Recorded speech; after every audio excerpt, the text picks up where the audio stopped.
Estudo sobre o Evangelho de Lucas, parte 101, dia 9 de novembro de 2023. Servos indignos. Lucas, capítulo 17, do versículo 5 ao versículo 10. Disseram então os apóstolos ao Senhor: acrescenta-nos a fé. E disse o Senhor: se tivesseis fé como um grão de mostarda, direis a esta moreira: desarraiga-te daqui e planta-te no mar, e ela vos obedeceria. E qual de vós terá um servo a lavrar ou a apacentar o gado, a quem, voltando ele do campo, diga: chega-te e assenta-te à mesa? E não lhe diga antes: prepara-me a ceia, e cinge-te, e serve-me até que tenha comido e bebido, e depois comerás e beberás tu.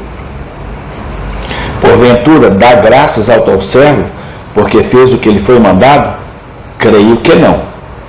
Assim também vós, quando fizerdes tudo o que vos for mandado, dizei: somos servos inúteis, porque fizemos somente o que devíamos fazer.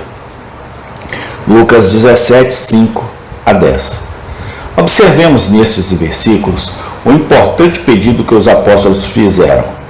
Eles disseram ao Senhor: aumenta a nossa fé. Não conhecemos os sentimentos secretos dos quais surgiu esse pedido. Talvez os corações dos apóstolos tenham falhado dentro deles, quando ouviram uma lição importante após outra cair dos lábios de nosso Senhor. Talvez o pensamento tenha surgido em suas mentes: quem é suficiente para essas coisas? Quem pode receber doutrinas tão exaltadas?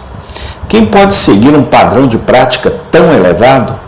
Estas, no entanto, são apenas conjecturas. Uma coisa, de qualquer forma, é clara e clara: o pedido que eles fizeram foi muito importante. Aumente nossa fé. A fé é a raiz de toda religião salvadora. Aquele que vem a Deus deve crer que Ele existe e que Ele é galardoador daqueles que o buscam diligentemente. Hebreus 11, 6. A fé é a mão pela qual a alma se apega a Jesus Cristo e é unida a Ele e salva.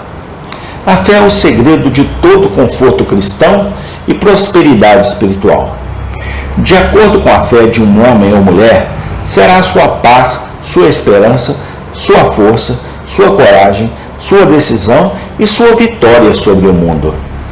Quando os apóstolos fizeram pedidos sobre fé, eles o fizeram sabiamente e bem. A fé é uma graça que admite graus. Não chega a plena força e perfeição assim que é plantada no coração pelo Espírito Santo. Há pouca fé e grande fé. Existe uma fé fraca e uma fé forte. Ambos são mencionados nas Escrituras. Ambos devem ser vistos na experiência do povo de Deus.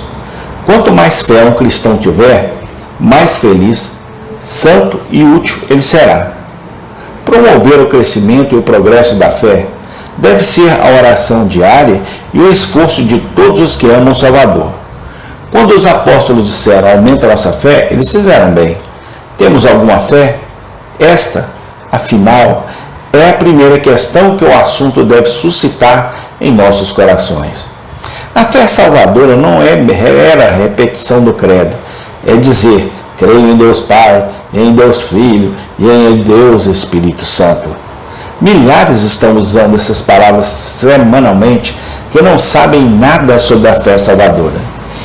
As palavras de Paulo são muito solenes. Nem todos têm fé. Segundo Tessalonicenses 3:2. A verdadeira fé não é natural ao homem. Ela desce do céu, é o dom de Deus. Se temos alguma fé, então vamos orar por mais dela. É um mau sinal do estado espiritual de um homem quando ele está satisfeito em viver de estoque velho e não tem fome e sede de crescimento na graça. Deixe uma oração por mais fé fazer parte de nossas devoções diárias. Cobicemos com zelo os melhores dons. Não devemos desprezar o dia das pequenas coisas na alma de um irmão, mas não devemos nos contentar com isso em nossa própria alma. Observemos, por outro lado, nestes versículos, que golpe pesado nosso Senhor dá à justiça própria. Ele diz a seus apóstolos: então, quando você tiver feito tudo o que lhe foi dito para fazer, você deve dizer: somos servos indignos, apenas cumprimos nosso dever. Todos nós somos naturalmente orgulhosos e hipócritas. Pensamos muito mais em nós mesmos, nossos méritos e nosso caráter do que temos o direito de fazer. A justiça própria é uma doença sutil que se manifesta de centenas de maneiras diferentes. A maioria dos homens pode ver isso em outras pessoas, mas poucos veem em si mesmos.